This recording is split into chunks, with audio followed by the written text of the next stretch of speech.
For over 30 years, the team at Hope Store New Beginning Center, along with our clients and community partners, have been building lives without violence in Dallas and Collin counties.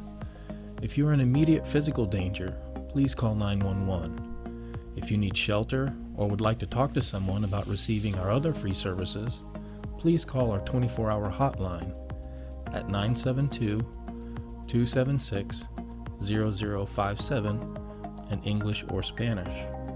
At Hope Store New Beginning Center, we offer free trauma-informed services for those affected by domestic abuse, battering intervention and prevention services for those who have abused their partners in the past, and free community education services for any community group or organization.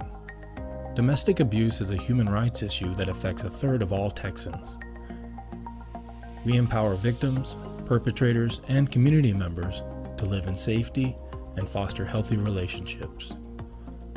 Please call our 24-hour hotline for help or visit hdmbc.org to learn more about our services.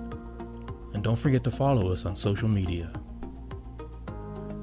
Hope Store New Beginning Center, building lives without violence. Facebook. My name's Ryan Thomas. I'm the Community Education Program Manager. I hope everything is going well as far as the stream goes with the video and the audio. I cannot hear or see myself or you, so I'm going forth into the void and hoping that something good can come from this live stream, and that hopefully you guys can take something away that you can use in your own lives when dealing with either your own children or teens that you may work with. I'm assuming that the video beforehand went well, at least not as far as the performance goes with the voiceover, but as far as the video and the audio.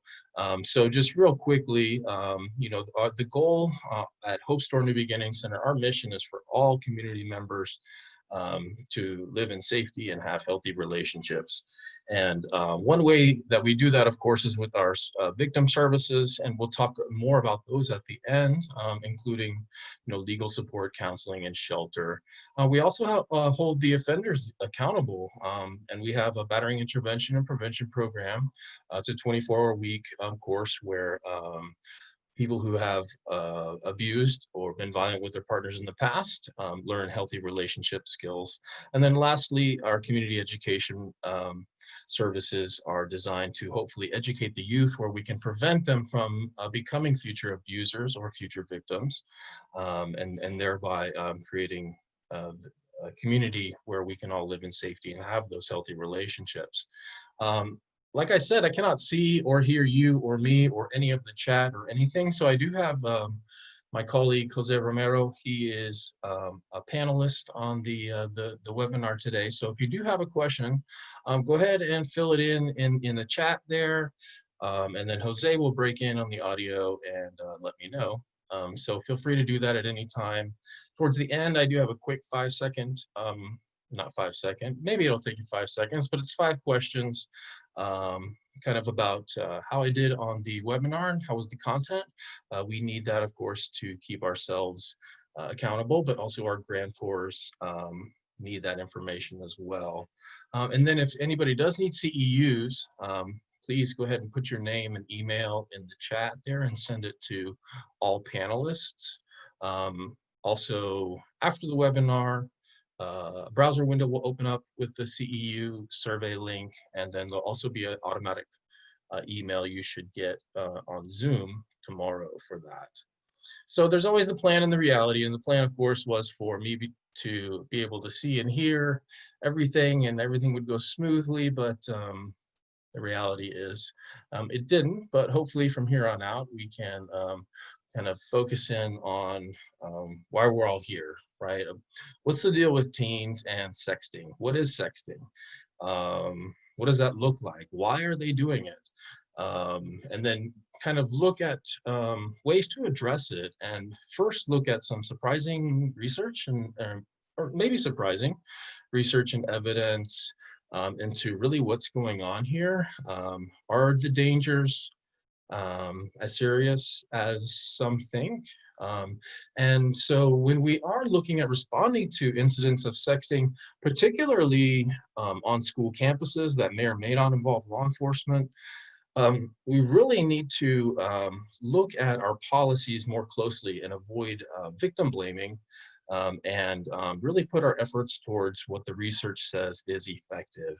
And we'll talk about that towards the end, and also ways that we need to address teens, hopefully with an eye towards prevention, rather than being reactive to these situations. So the dynamics and complexity of teen sexting.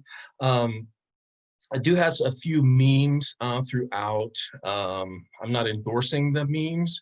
I'm simply showing you guys what is out there already and what teens are doing. Some are funny, some are meant to make you question, some are actually have some memes towards the end that teens can use as tools when they've been either asked, or there's been a possible coercion attempt to try to get them to send the naked images of themselves. And we'll address that towards the end. So, we always, or at least I always, have to keep into context what teens are experiencing throughout the world. They are, of course, picking up on the technology, and they're integrating technology into all of their relationships. But at the same time, they're still being influenced by those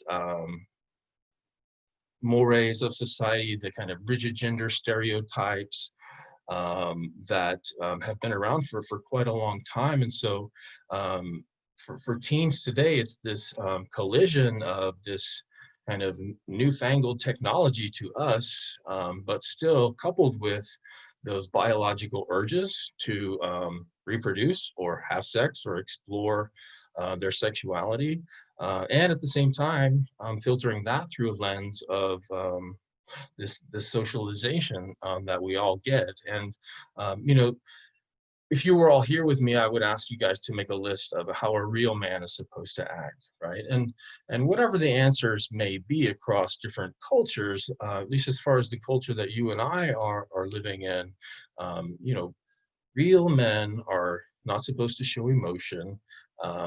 Men are also expected to be the pursuer in a relationship, and I'm using a generalization here about what society tells us, not what is true. That men should be dominant; they're the aggressor. Women are passive, and they are to obey and not put up too much protestations. And of course, also if a woman does certain things like dress provocatively or say certain things or maybe have too much to drink, sometimes they are blamed for the violence or the abuse that is inflicted upon them. And so we really have to keep in mind the stereotypes that even these young kids are coming into these relationships with. And so as far as talking about sexting goes, there's something called the Dunning-Kruger effect, which is when you first hear of something, you have no idea what it's about. And then if you learn a little bit about it, you think you know everything and you're good to go. But actually, the more you read into it and research and the more you learn, actually, the more you realize that I don't know much of anything. And so hopefully we can go from, this point maybe today of, what's going on, to, okay, Ryan, you're blowing my mind here with some information, but then also realizing towards the end of the webinar that, wow, okay, there's a lot more to this than I thought, and probably it's going to take I'm going to give you guys some articles, some leading researchers. There's some TED Talks and YouTube videos as well that you can follow up on if you really want to dig into this, because there is a lot more to it than initially meets the eye, particularly about implementing policies on how to respond to it and doing the prevention bit so that it doesn't happen in the first place. But this applies to kids about life, but it also applies to us kids and technology. So always when we're dealing with things of technology, we have to use caution as adults, and not apply our ideas of what was normal to what teens' ideas of normal, because oftentimes they're very different. Um, so what is sexting normal for teens? Is sexting normal for adults? Usually when I do this presentation with adults, I'll ask, offhand, so how many of you guys have ever sexted or sent an explicit image? Just kidding, don't raise your hands. But before I can get out the just kidding line, there's usually a few hands go up and then lots of giggles. People probably being grateful that they didn't raise their hand. So are adults doing this? I'm not sure, but teens certainly are. So what do adults think about teens sexting, right? Well, I can't believe that you're doing that. It's awful, it's dirty, or, I raised my kid better than that. My kid knows not, my kid would never send a naked image of themselves. Or, gosh, I would have never done that. I don't understand how you could. Or there's the, I would know what my kid's doing at all times. I check their phone, as if there are not ways that teens can circumvent your efforts. Or there's this kind of a stigma attached to it that, only kids from bad homes do that, only perverts would do that. Or there's kind of this idea of, well, I'm open with my kids. I talk to them. If anything ever happened with me, they would tell me, I would know, right? Or there's the head in the sand, in denial that, my kid doesn't even think about that yet. Then, it's the victim blaming sometimes. It's those girls that keep sending my Bobby those pictures, right? It's not in my backyard. So that's what adults think about teens sexting. What do teens think about sexting, right? It's just flirting, right? It's just part and parcel of that, of the romance, the courting process. It's just, it's a step now that is, never was a part of our courting process. Teens also think that they're going to be able to know if somebody's up to no good, or if somebody's fishing for a nude who shouldn't be, or they would be able to tell if it were safe or not to send a naked image of themselves to that person who's requesting it. There's also this kind of flippant thing that, no biggie, right? Whatever. I already put everything about my life out there on, the Snapchat, Instagram, the Tumblr, and whatever. There's also this thing about, because it has been criminalized and stigmatized, we don't talk about that. And if something goes bad, never tell an adult, because they'll take your phone too. It's a crime, and just even having an image, I could go to jail, I could get suspended, my parents. So we're not going to talk about it, which is really bad. If there is something that needs to be addressed, then they're less likely to reach out to adults. And then there's also this thing that, adults don't know anything, they just don't get it. So what about gender, right? Usually girls, when they are, the research says when they're asked about their attitudes towards sexting, usually most sext are done in the context of a relationship. And it may be one of these, it's complicated relationships, or friends with benefits, or it may be a dating partner or a longtime partner. But the great majority of these sexts are consensual, as we're going to see. So the important part is the ones that are not consensual, right? And we'll get towards that, get more into that towards the end. But as far as young girls, they think, well, he loves me. There's no way that he would share this photo with anyone else. There's also this idea that, if I send it, it's a way to market my popularity, and everyone's going to think I'm hot, and, this kind of look at me culture. And then there's also this idea that, well, if I don't send it, he might break up with me, or he might, say bad things about me, or start rumors, or heaven forbid that he tell people I'm prude, right? Um, guys think, wait till I can show my buddies this, right? If I don't have a picture, then it didn't happen, right? This is evidence of my manliness. Um, and or this idea that, if she didn't want people to see it, she shouldn't have sent it to me. Kind of this mind reading technique that I know what girls really want, even if they say the opposite, right? So if you look here, here's a screenshot of a text exchange between two partners. And it's all cute and fun up until a point, and then it's over. And I'm not sure who, if what the genders are of these receivers or senders. I do have a guess that I could hazard, but is this um, is this okay, right? If your kid, if you found this on your 14-year-old's texting, uh, would this concern you? Or is this just kind of this generation's, awkward spin the bottle experiences, or the first dance? I don't know.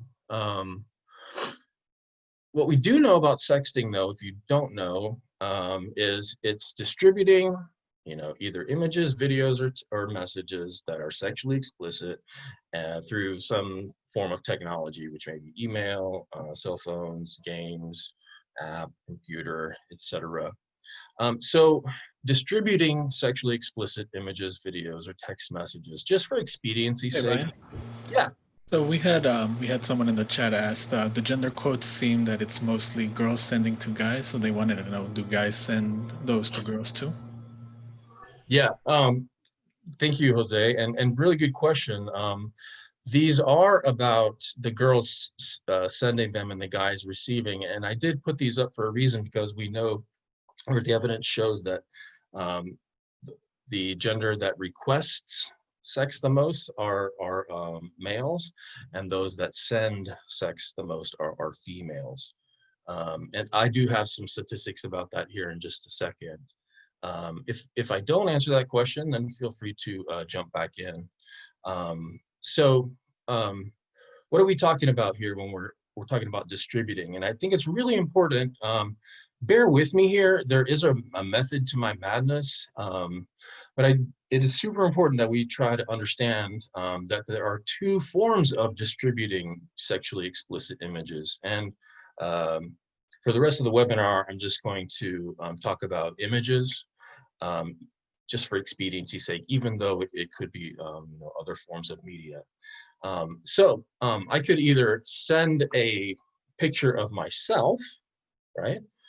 Or if I somehow get a naked picture of somebody else sent to me, if I then forward that on, then I become a forwarder, right? And so there are actually two forms of distributing here. And it's really important that we understand the difference, right? So on the left here, I have me sending a picture of myself, and then on the right here, I have me forwarding a picture of somebody else to somebody else, a third party. So if we look at the data, there was a meta study that was done, and you can see over 100,000 participants, 39 different studies, ages 12 to 17. What do all these studies say? Well, the average sexter is 15 years old, right? The 47% of them are male. Prevalence of sending a sext. So about 15%, or 1 in 7 teens, have sent a naked picture of themselves. But almost double that have received one, right? So probably there is more forwarding going on here, or non-consensual sharing. Prevalence of forwarding a sex without consent, 12%. So 1 in 8 students have sent a third party a naked picture of somebody else without their permission. And then prevalence of having a sex forwarded without consent, 8%. So those are victims of non-consensual sharing of images, right? And we'll talk about a couple of different forms of those, like revenge porn and sextortion here as well. Here's the question to that person who was asking that Jose broke in. So 70% of girls have been asked for a naked image of themselves. 42% of boys have been asked, right? And unfortunately, there is no data as far as this meta study or most studies about non-binary genders or transgendered individuals or really any members of the LGBTQ community. So these studies specifically address two genders, and we also don't know, it's not specified which gender is either sending or asking. But these are the basics of what we know. So I'm going to talk to you guys about Dr. Jeff Temple later on. He is one of the leading researchers in teen dating violence and sexting as well. He is doing a study in Houston. It's a longitudinal study, but out of 1,000 high school students in Houston, 60% had been asked. 28% said that they had sent a sext. So it says boys and girls were equally likely to send photos, but boys were more likely to ask for them. So probably doesn't surprise many of us. But what that means, if we look at that last sentence again, boys and girls were equally likely to send photos. Boys were more likely to ask for them, as more boys are sending naked images of themselves unsolicited, if you will. And there's a little rhyme that goes with that. So bear with me for a second. I want to talk about moral panic, and I'm going to address, there's a book I'm going to talk about later at the end of the webinar called Sexting Panic by Amy Hasanoff. But to put this into perspective here, I did this presentation with a group of about 3 counselors in Carrollton Farmers Branch ISD. So these were counselors at middle and high schools in Carrollton Farmers Branch. And they had asked me to come actually make this presentation about sexting for them because, you know, according to them, they were having a huge problem. There was about 20 incidents last year that the administration had to respond to, and law enforcement were involved. And, you know, Ryan, can you please come talk to us and tell us what to do about this? How do we get these kids to stop doing this? And so I was kind of like, okay, you had 20 incidents. Well, let me see. About how many students do you guys have in Carrollton Farmers Branch ISD? And it's about 10,000 students, 10,400 students, okay? Now, how many actual instances of receiving a sext happened in Carrollton Farmers Branch schools? Well, if you remember, it says here that 28% had sent a text. Okay. So if we take 28% of all the students in middle and high schools in Carrollton Farmers Branch, and just assuming that each person only sent one picture of themselves, that this is 2,912 instances of sexting, right, that happened at Carrollton Farmers Branch ISD schools. How many were they panicking about? Remember, they had 20 incidents, and that was a huge jump from the year before. So what percent of sexting incidents are actually brought to the attention of school administrators, right? Well, it's only 0.6% that administration and law enforcement are having to respond to, right? So that means that the great majority of sexting that is going on, nothing ever comes of it. Now, things might come of it where somebody is being victimized and they have not told anybody and they're suffering silently. And of course, we must address that because we must address the victims here and hold the forwarders or the coercers responsible.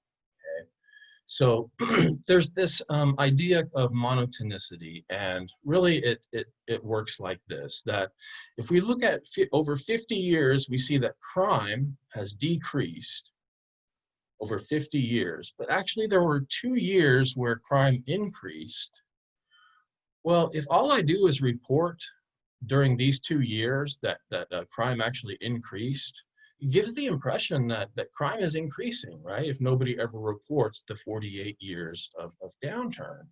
And so the impression is given that crime is increasing and society's less safe if we focus on these 2 years where it increased.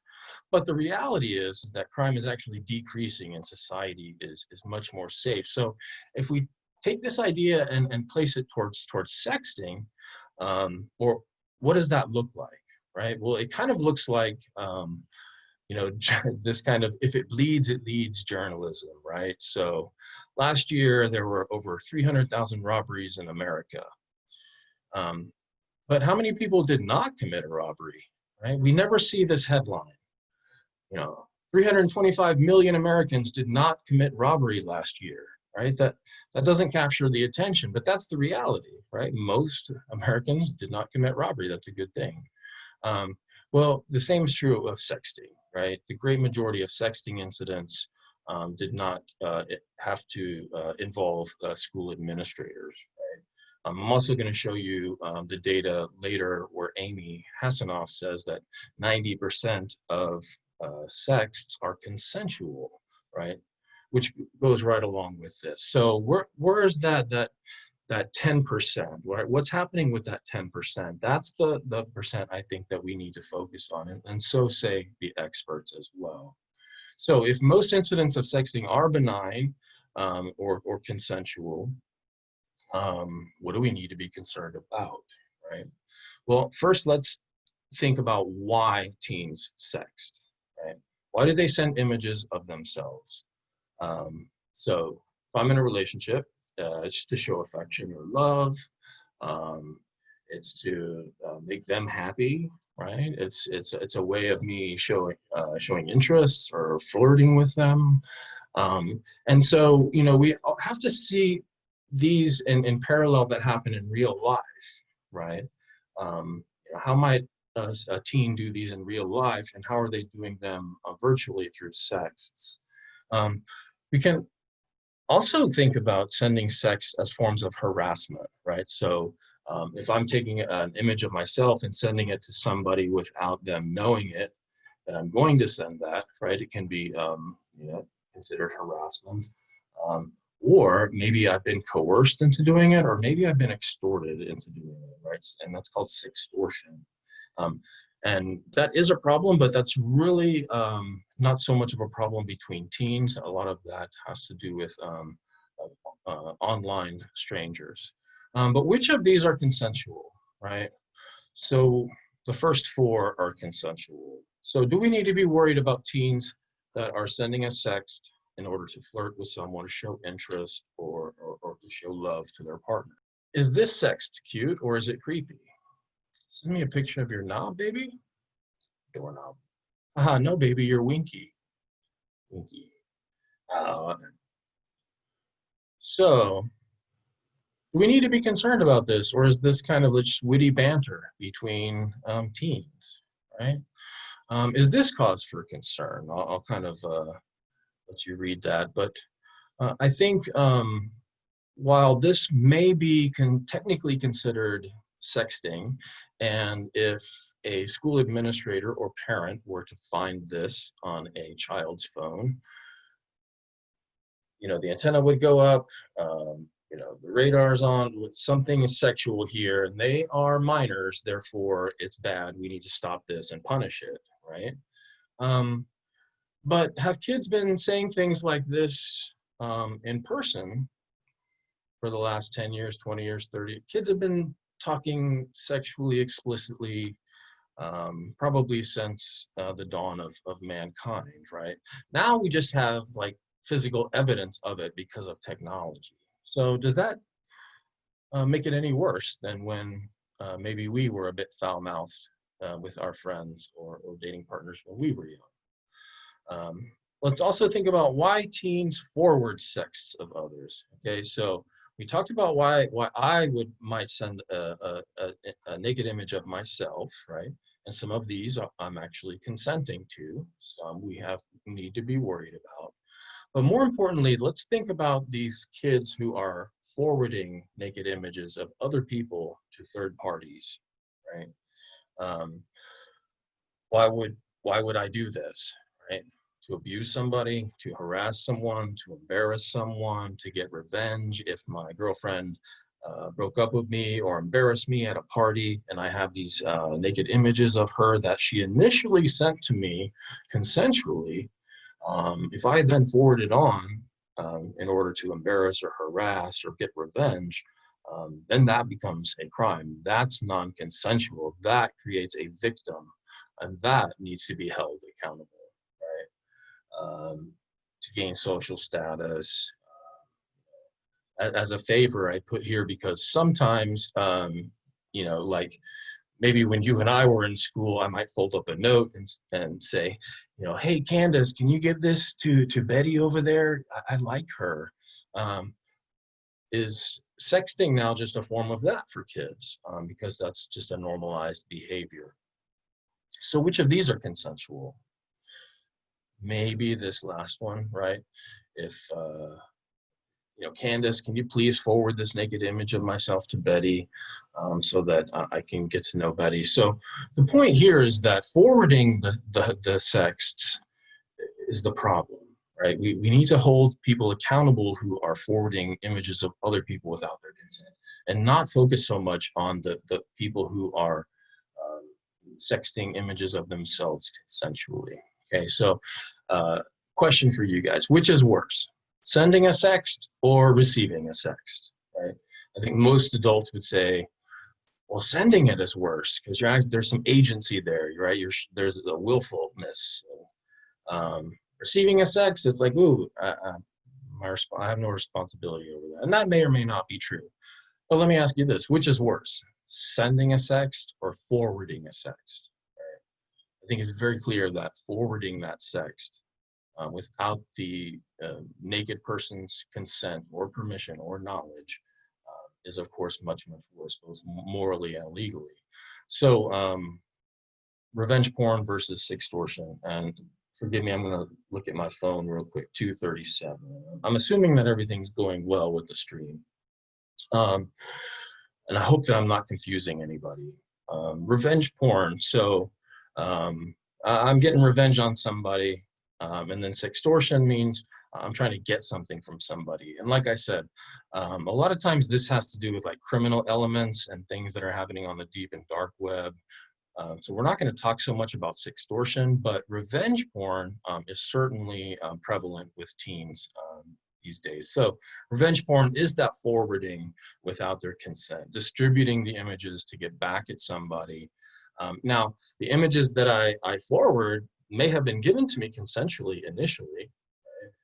Or I may have them obtained them through some other means. Maybe somebody else had forwarded them to me.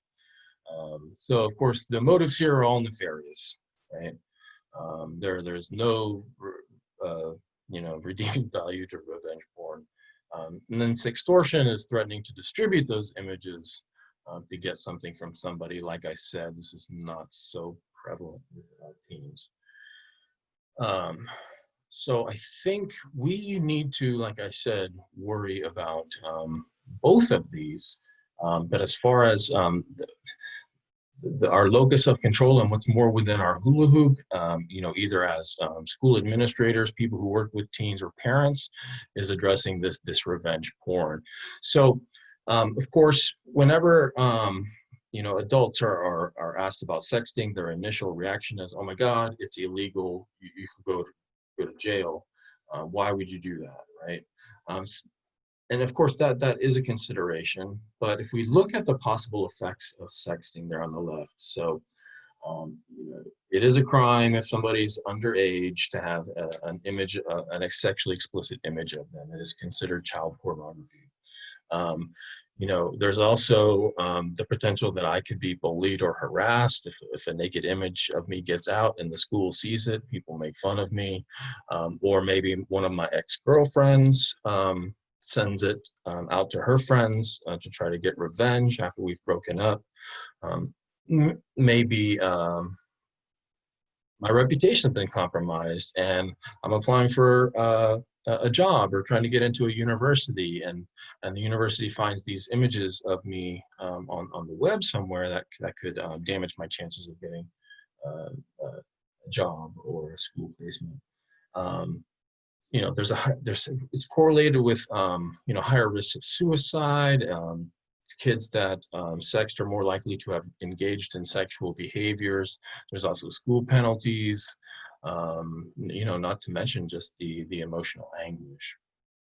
So this is one question. I hope will make sense why I'm asking it in a moment. But I start to ask this question to teens when I go into high schools. Hey guys, let's all come up with some ideas that we can put together to create a policy at school, some sort of program, a movement to prevent sexual assault from happening on your campus. All right. So you guys brainstorm and come up with some tips. And of course, the typical list is something like, well, don't go out late at night, don't dress provocatively, never take a drink from strangers, always use the buddy system, blah, blah, blah.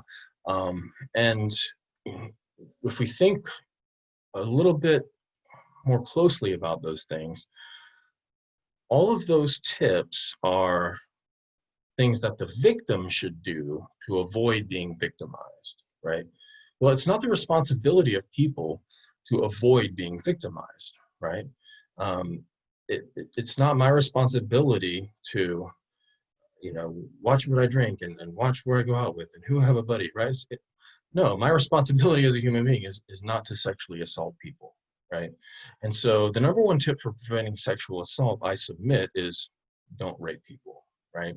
And so here we're actually putting the onus on the perpetrator, right? And I think we need to do the same for sexting, okay? We need to put the onus on those people who are forwarding the naked images without consent, or people that are coercing people into doing it, or the people that are bullying people who have done it, right? And see the sender of that text or sext, you know, the person in that photo is the victim, right? Not the perpetrator. So if we look at, you know, crime and punishment, you know, laws are meant to deter crime, but crime still exists. So, you know, so when the crime does happen, of course, we punish the criminal. And our rules and our advice and our policies and our laws are meant to deter sexting, just like the laws are meant to deter crime. But of course, sexting still exists, right? You know, the data says about 1 1/4, 1 in 3 kids are sexting teens, right? So when sexting happens, who should be punished, right? Well, we punish the criminal when a crime happens. So when sexting happens, who should be punished? The sender, the requester, the receiver, or the forwarder, right?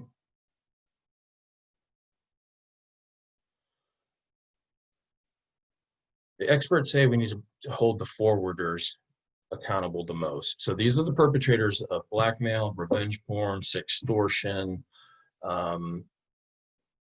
not the senders, right? We need to blame the coercers and not the consenters, right? So those who are saying, hey, baby, send me a naked picture of yourself. You know, if you don't, I'm going to tell everyone you're a prude. Or if you don't, I'm going to break up with you. Or if you don't, I'm going to tell people we had sex anyway. So those who are forwarding without consent, these images, those are who are coercing or forcing or nagging, harassing people into sending them the images. As far as the victims are concerned, those senders and the consenters, we need to support them, right? And then we need to refer them to services. And we'll talk a little bit more about that as well. But what happens if we do blame the sender, or we punish the sender, even though they shouldn't have sent it, right? Well, if we blame or punish the sender in any way, what it's going to do is it's going to make them less likely to come forward in the future. If they get in trouble for it, then their friends are going to be less likely to come forward in the future, because they saw that their friend got in trouble when they asked for help or came forward with it. So, you know, what happens here is that we have more victimization, right? And we have more perpetration. if we start blaming. There's this principle in prevention work about prevention versus intervention. And this is called the river analogy. And basically it goes like this. Let's say that you and I are on the bank of this river and we're fishing one day, and we're just having a great day fishing. We're pulling in fish until, about noon, we see somebody in the river struggling, and they're drowning. They're not making it. So you and I put down our fishing poles, we jump in the river, we pull that person to the side of the river. We give them CPR, we resuscitate them, we make sure they're warm and cared for. Whew. So, all right, we saved one person. So we go back to fishing. 15 minutes later, another person is drowning in the river. So you and I jump in, we save them, we pull them to the side, we resuscitate them, we keep them warm, we save them. Okay, so then we go back to fishing until we see another person come down the river. And you and I do this all day long until one of us has the thought that maybe we should go upriver and see what's causing all of these people to fall in the river in the first place, right? And so you and I go upriver, and we discover that there's a bridge upriver with a hole in it, and people that are walking across this bridge are falling in all day. So what should we do? Should we spend all our time and resources down there at the riverside, pulling each person out individually, or should we patch the hole in the bridge, right? And so Hope Store New Beginning Center, of course, we have both, right? Our intervention services are for the victims and the perpetrators after the abuse has happened. But if we can educate the youth and the community to use healthy relationship skills and prevent them from needing those intervention services later. So the reason I'm bringing this up is because we know that education is the key to prevention. So if we're going to prevent incidents of sexting, which is going to prevent victimization of revenge porn, sextortion, emotional anguish, we need to address it early, and we need to address it with all teens. And we really need to focus in on the important part, which is the non-consensual sexting, right? Because we know that kids are going to sext, right? Just like we know kids are going to have sex. So we know that sex leads to rape.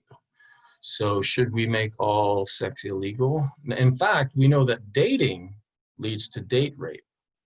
So perhaps we need to make dating illegal to prevent date rape from happening.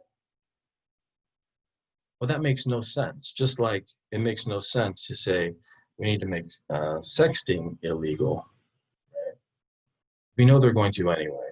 So how do we prevent them from being these forwarders, these distributors of non-consensual images? We have to change the culture of the school first, which means that we talk about it openly, just like we do about drugs and suicide and teen dating violence. We involve all of the students, all genders. And we, us as a community and as adults in the community, understand that this sharing of naked images without somebody's permission is a form of teen dating abuse, teen dating violence, or domestic abuse. It's all about power and control. So if seen through this larger lens as a form of abuse or bullying, then why wouldn't we address it globally? Right? Just like we do all the other issues that we deem important. So it's a crime, and this woman, Dr. Amy Hasanoff, has coined this term sexual privacy violation. Right? I commit a sexual privacy violation if I forward somebody else's naked photos to a third person. So what should schools address, right? Dr. Amy Hasanoff says that we have to address abuse, sexual assault, slut shaming, rape myths, bullying, harassment, these rigid gender stereotypes.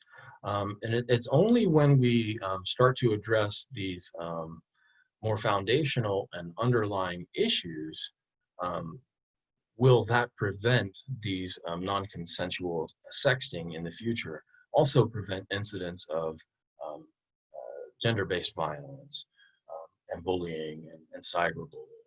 Right? So if we fail to address these things, then we will never stop the non-consensual sexting. Forgive me, the reason I have so much text on this screen and I've have it highlighted is because these are actually sentences that were taken from this from Amy Hassanoff's website. And I know you're not supposed to do this, but I did it anyway because I couldn't have said it any better than she did. But what happens is if we take this abstinence only approach and we say, well, don't do it, don't sext, we know that they are going to do it, and we've missed an opportunity there to talk about important skills like navigating risk and figuring out who can I trust, and then learning how this digital citizenship works. And abstinence only messages about sexting are damaging because it's just going to prevent somebody from coming forth if something does happen, right? Just telling them don't sext won't be effective. Telling teens that sexting is illegal will not stop most of them from doing it.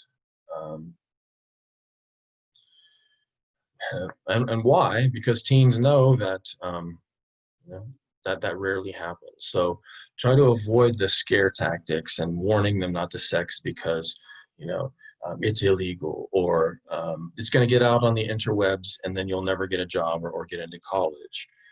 The research suggests that most teenage sex, 90%, are shared consensually and are never distributed without permission. Right? So it is that small percentage, 10%, that we do need to focus on. Right? And so just like any sexual behavior with any partner involves risk, sexting is no different. And we don't normally get as concerned and involved in teen sex lives as we do with their sexting lives. Right? Why? Is because the sexting, it's the actual evidence of it, right? So just like a teen needs to learn how to navigate sexual risk, they say that trying to scare them into not doing it is not going to work.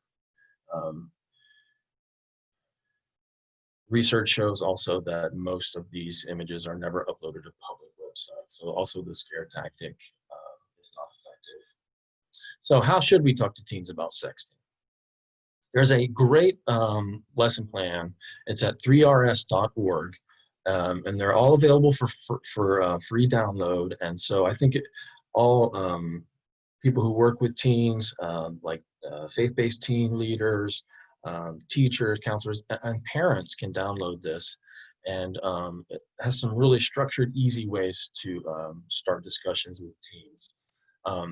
But kind of, in general, what can we do to prevent the non-consensual sharing of images and sexting incidents overall? Is we have to empower teens to make good choices and develop a dialogue with them to give them the evidence and the data that they need to make those choices, and not finger wag at them or scare them or shame them with consequences that they know are not true. We need to give them skills and tools and not just tried advice. What we need to emphasize is the safety issue of it, not the morality issue of it, right? Not, oh my God, I can't believe you did that. That means you're going to hell, or you could go to jail, or this is going to ruin your reputation, or you'll never get into school. But what we need to focus on is the safety issue of it. And then if somebody has been victimized, by getting them into resources, by making the appropriate referral. It's always going to pay off to build a relationship with the teen. The more we talk to them and treat them as normal human beings, the more likely they are in the future to come to us if they do have a problem. I'm running out of time here, but it's also super important for us to explicitly teach consent and to talk to kids about what this means and what this looks like in context. have a bit more to say about that if I can get to it. And then teaching digital privacy, digital citizenship globally before it happens as a prevention technique. And then, like I said, supporting those victims. So what can we do, or what tools can we give kids? If you know, if I have a 14-year-old daughter and I want to empower her and prevent her from becoming a victim of sextortion or revenge porn, or stop her from sexting in the first place, I might teach her about a mole rat. Let's see what this is all about. Being a teenager is an adventure, and there are many challenges along the way. Like sextortion. What's sextortion? It's when someone who you just met online tricks you into sending naked pictures or videos of yourself and threatens to send them to your friends and family unless you pay or send more nudes. It's like extortion, but with sex at the beginning. Sextortion. Major bummer. It's normal to want to explore your sexuality. You meet a nice young lady online, things are getting a little... Ugh. And she asks you to send a nude. Well, you could send one of yourself. What's going on in there? Or you could send a naked mole rat. Long, veiny, and fleshy, the naked mole rat, you can call him Willie, looks a lot like that picture you were just about to send, except it's got 2 beady little eyes and 4 sharp little teeth at the tip. Oh, and it won't lead to sextortion. So, the next time someone you just met online asks you for a nude, don't get sextorted. Send a naked mole rat instead.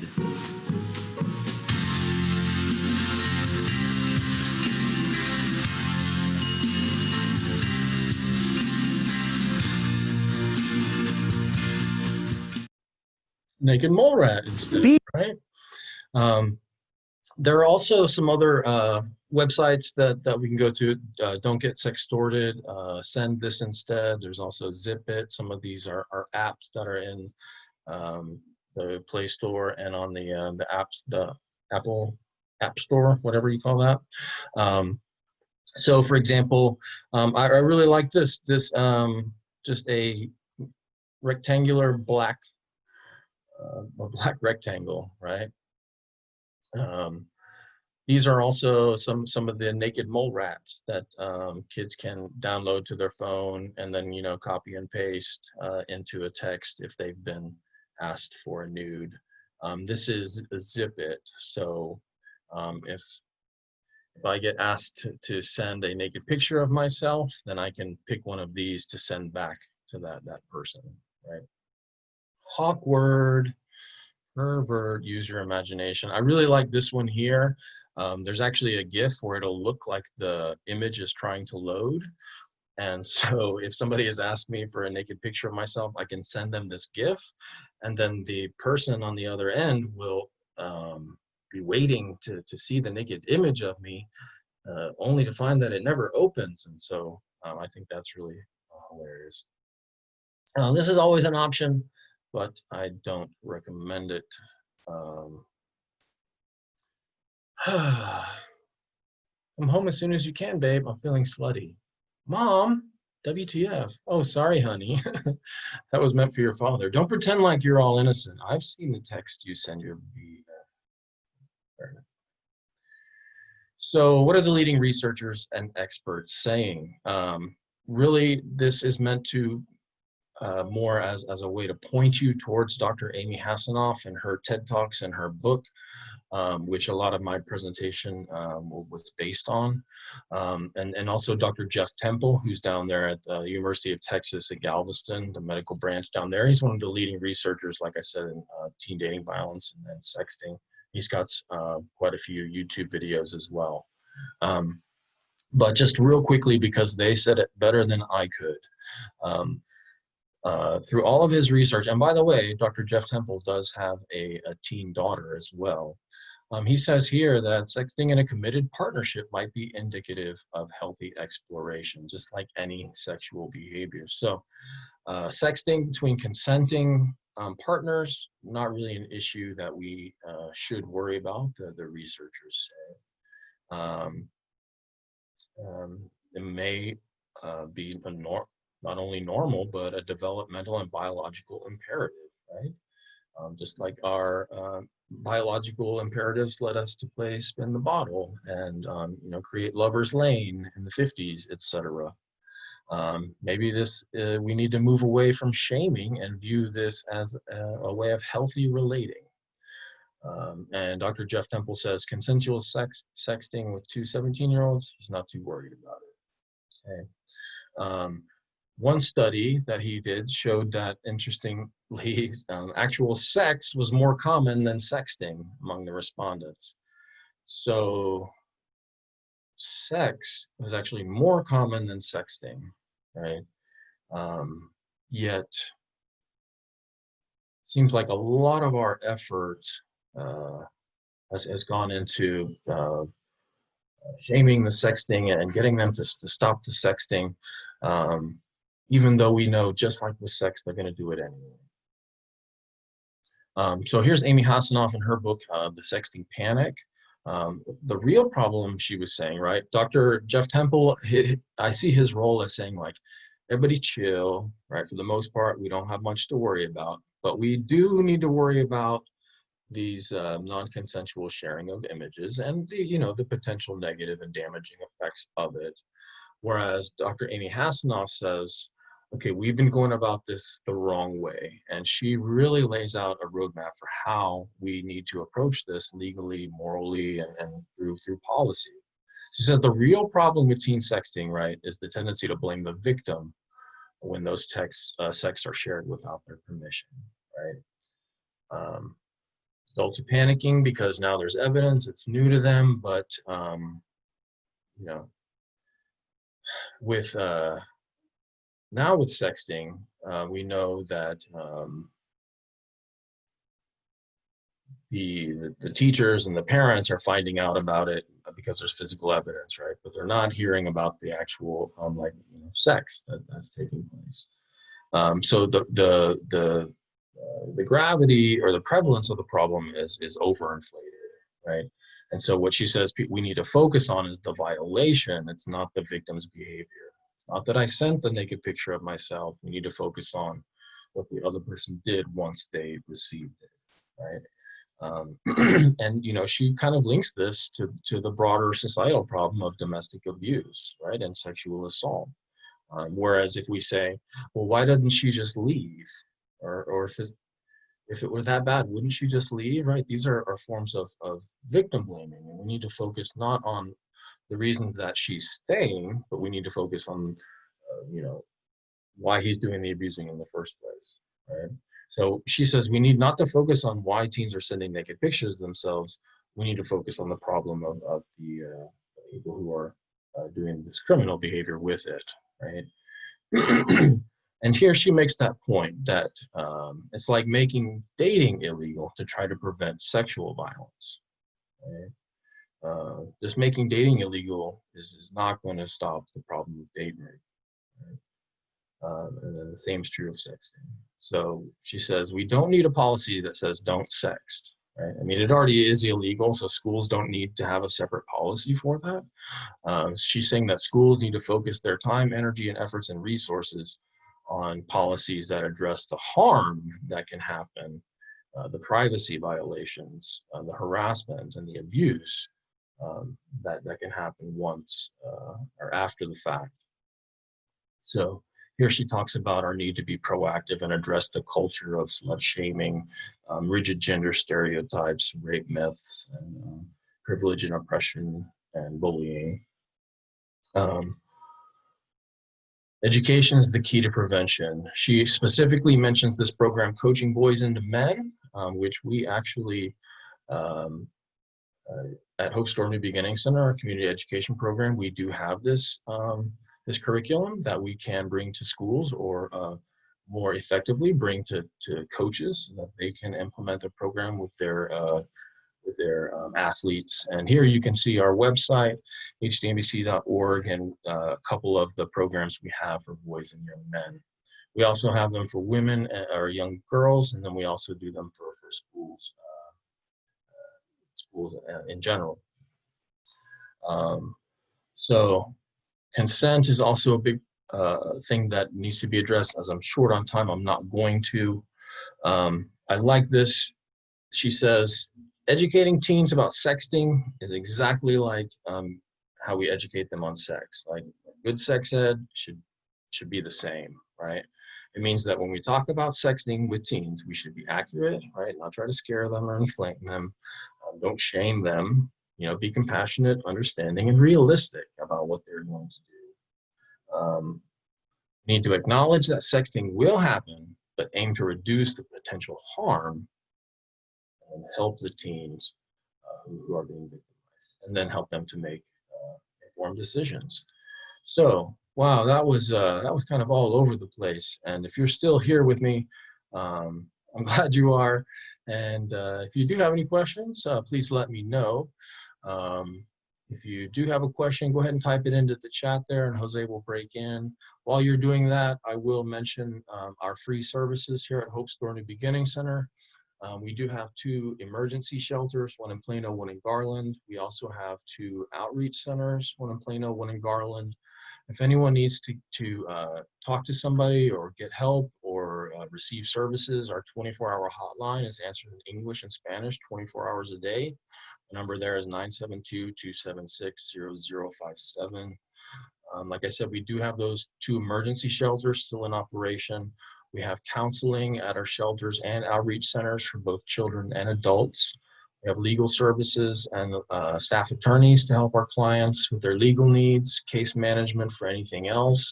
We also have a transitional housing team that can help our clients when they get out of the shelter, get into housing of their own and help with their rent. We have food pantries, our sexual assault services, counseling services, community education, BIP. We also have our resale store in Plano. You can bring your gently used items too. Anything that we sell, the money we get goes to fund our other free programs. Our clients also get vouchers where they can go shop for free for anything that they may need. And we also have volunteer opportunities. And so for any questions about that, you can check us out on our website there, hdmbc.org. Here are just some pictures of our Garland shelter and our Plano shelter. We really try to make it feel safe and as at home as our clients can feel. So I'm gonna start a poll real quick. If you guys could please answer these really quickly. It's not only for feedback for us, but also for our grantors who give us money to do this work. It would be very much appreciated. I'm gonna launch the poll. This poll will not, if you need CEUs, there will be a separate survey that you'll need to fill out with a little more details so that we can send you your CEU certificates. This survey right here is anonymous, so please feel free to be honest. And then for, the link to the CEU survey, or to receive emails about upcoming webinars, please type in your name and email address into the chat, send it to all panelists. Also, like I said, a follow-up email will be sent to you automatically from Zoom 24 hours afterward. And finally, here's my contact information. If anyone needs any question, needs anything or has any questions, or if I can do anything to help anybody out, please give me a call or shoot me an email. You can check us out online at hdmbc.org/get-educated for more information on our programs and our webinars. I'm assuming we don't have any questions coming in because I don't hear Jose's. I was waiting for you to pause, but we had a very interesting one that popped up where it mentions someone heard that teen girls will ask for pics for teen boys' genitals because they want to see if they have an STD or STI. So they're curious to see if that's really a thing or if you've heard anything about that. Well, interesting. Wow. No, I've never heard of that in the years that I've been going into the high schools and talking to them about this, nor in any of my research that I came across. I could see how that idea could be, could catch catch on. But no, I've never heard of that. I would say to somebody that, of course, just because you can't see from a tiny picture any evidence of STDs does not mean that somebody doesn't have it, and that the only way to know if somebody has an STD is to get tested, and that the only way to know that you will not get that STD is to not have any sexual contact with them in the first place. I think it's a really interesting question, but I think that notion could be quite dangerous. If someone were to think that somebody passed this test and therefore they're STD free, that could be a real problem. But that's very interesting, and I'm going to actually ask Dr. Jeff Temple about that. I've never heard of that. I'd like to know maybe where the person who asked that question heard about it. That's very interesting. Anything else? That looks to be it. All right, cool. Jose, thank you so much. He's the man behind the curtain there, working all the magic. Thank you guys for joining us on Zoom and Facebook. I hope you learned something. If you need a copy of this, shoot me an email. Be happy to send you a copy of the presentation. In particular, if you do need or would like more information about this, definitely check out Dr. Jeff Temple, Dr. Amy Hassanoff, and her book, and there's several good articles about her book, Sexting. Till next time, thank you guys. Have a great weekend, and everybody stay safe. Thanks. See you next time.